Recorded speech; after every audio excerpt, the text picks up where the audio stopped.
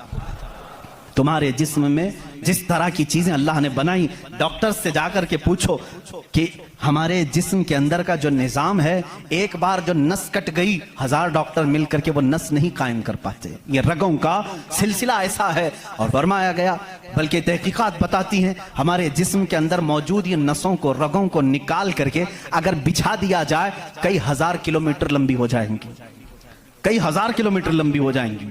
یہ نسوں کا اتنا لمبا سفر ہو جائے گا، اتنا سارا مواد اللہ نے تمہارے جسم میں رکھا۔ اور رب تعالیٰ یہ فرماتا ہے، مفاہیم آیات میں بیان کر رہا ہوں، کبھی آپ نے سوچا ہم نے زبان سے جو جو چیزیں کھائی، اللہ اکبر، میں ایک بڑے محقق کے حوالے سے کہتا ہوں، روٹی کو انہوں نے کہا تمہاری روٹی تمہارے کھانے اللہ کی نشانیاں ہیں۔ میں نے پوچھا روٹی بھی نشانی ہے اللہ کی؟ کہا ہاں، تم ایک روٹی کو کہاں سے حاصل کرتے ہو؟ اناج کھیت سے لیا، فصل جب آئی اس کو کٹایا، پسایا، آٹا بنایا، پھر گھر میں لایا، گوندھنے کے لیے دیا، آٹا گوندھا گیا، روٹیاں بیلی گئیں، توے پر رکھی گئیں، بن گئی۔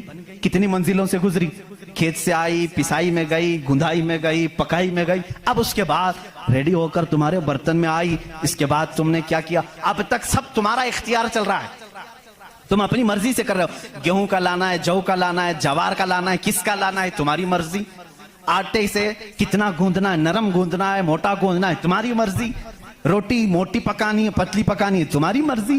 روٹی پک جانے کے بعد 4 ٹکڑے کرنے، 5 ٹکڑے، 2 ٹکڑے، تمہاری مرضی، سب تمہاری مرضی ہے۔ اس کے بعد تم چبا کر کے کھا گئے، اس روٹی کو چبا کر کھا گئے، نگل گئے۔ یہ روٹی جب حلق سے اتر گئی اب تمہاری مرضی نہیں ہے۔ اس ایک ہی روٹی سے گوشت بھی بنتا ہے، اسی ایک روٹی سے خون بھی بنتا ہے، اسی ایک روٹی سے منی بھی بنتی ہے، اسی ایک روٹی سے پیپ بھی بنتا ہے، اسی ایک روٹی سے کف اور بلغم بھی بنتا ہے، اسی ایک روٹی سے سب چیزیں بن جانے کے بعد ہمارے فضلات بھی نکلتے ہیں۔ میں نہیں سمجھ پایا، اے میرے عزیزوں مجھے بتاؤ، ایک روٹی لو، اس کہ ایک ٹکڑے سے تم گوشت بنا کے دکھاؤ، دوسرے ٹکڑے سے تم خون بنا کے دکھاؤ، تیسرے ٹکڑے سے تم پیپ بنا کے دکھاؤ، چوتھے ٹکڑے سے تم بلغم بنا کے دکھاؤ، نہیں کر سکو گے، اس لیے کہ صرف گوندھنے پکنے تک تمہاری مرضی چلتی ہے، حلق سے نیچے اتر جانے کے بعد خدا قدیر و جبار کا نظام چلتا ہے۔ تمہارے رزق میں اس کی نشانیاں ہیں۔ کون ہے جو بناتا ہے ہمارے جسم کے اندر اس روٹی سے ہمارے جسم کا حصہ؟ پوچھو، جا کر کسی سے بھی پوچھو، یہ ہمارا جسم موٹا تازہ گوشت کیسے بن گیا؟ یہ کھانے اچھے کھاؤ گے اس سے بن گیا۔ ہم نے کہا ہم کھانے کاجو بادام بھی کھا رہے ہیں تو بھی گوشت بن رہا ہے، روٹی کھا رہے ہیں تو بھی گوشت بن رہا ہے، چاول کھا رہے ہیں تو بھی گوشت بن رہا ہے، اور خون ایسا لکوڈ ہے کہ بازار میں ملتا نہیں، کسی انسان کا ہی لینا پڑتا ہے۔ اس کو کون بنایا ہے؟ کہا اس کو بھی روٹی سے ہی بنایا ہے، کاجو بادام سے ہی بنایا ہے، پھلوں سے ہی بنایا ہے۔ ہم پوری دنیا کی غذائیں لا کر چکی میں پیس کر کے بھی خون کا ایک قطرہ نہیں پیدا کر سکے، لیکن وہ رب ذوالجلال ہمارے لقمے کے نیچے چاہتے ہی نظام کو شروع فرما دیا ہے۔ کیسا وہ نظام ہے، کیسا وہ نظام ہے اے میرے عزیزو! اسی لیے میرا مولا فرماتا ہے فی انفسکم افلا تبصرون، تمہاری ذات میں میری نشانیاں ہیں، کیوں تم نہیں دیکھتے؟ کیوں تم نہیں دیکھتے؟ آپ کو اگر میں ذاتیات، نفسیات، طبعیات، یہ جو علوم ہیں اس پر گفتگو کروں تو ایک بڑا الگ ٹاپک ہو جائے گا۔ اللہ تعالیٰ نے اس نظام کو کیسے بیلنس رکھا ہے جانتے ہیں آپ؟ کبھی آپ کو معلوم ہے ہمارے کانوں میں ایک الائنمنٹ ہوتا ہے، جیسے ویل الائنمنٹ کرتے ہیں، ہمارے دونوں کانوں کے بیچ میں ایک قطرہ چھوٹا سا اللہ نے رکھا، یہ بیلنس کو برقرار رکھتا ہے۔ جو سنکی ہوتے ہیں، جن کو کہتے ہیں پاگل ہو گیا، جھولے کھاتا رہتا ہے، یہ کون لوگ ہیں جانتے ہیں آپ؟ جن کو کبھی کبھار فیٹس آ جاتی ہے، چلتے چلتے آڑے ٹیڑے ہو جاتے ہیں، یہ کون ہیں؟ جن کا صرف وہ کانوں کے بیچ کا ایک قطرہ بھی ہل گیا تمہارا بیلنس نہیں بگڑ جائے گا۔ تم کھڑے کیسے ہوتے ہو؟ 2 پیروں پر سیدھے کھڑے رہتے ہو، جب تک چاہو کھڑے رہو، چلنا چاہو تو سیدھے چلتے ہو۔ اگر وہ بیلنس چوک گیا، جیسے کار ویل الائنمنٹ چھوٹنے سے ادھر ادھر جانے لگے گی، تمہارے پیر لڑکھڑانے شروع ہو جائیں گے۔ اس ایک ہلکے قطرے سے اللہ نے تمہارے پورے وجود کو رکھا ہے۔ تمہیں ٹیڑھا کرنے کے لیے صرف اس قطرے کو جنبش دینے کی ضرورت ہے، صرف جنبش دینے کی ضرورت ہے۔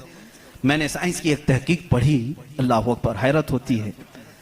انہوں نے یہ تحقیق کر کے بتایا، یہ جو تمہاری پلکیں جھپکتی ہیں، کھلتی بھی ہیں، جھپکتی بھی ہیں، جانتے ہیں آپ یہ کتنی ہلکی ہیں اور کسی کو احساس بھی نہیں ہوتا کب جھپکی کب کھلی، کسی کو احساس نہیں ہوتا۔ کہا اس کے اندر کون سی طاقت ہے، کیا ربر ہے، میگنیٹ ہے، کیسے یہ کیسے ہوتی ہے؟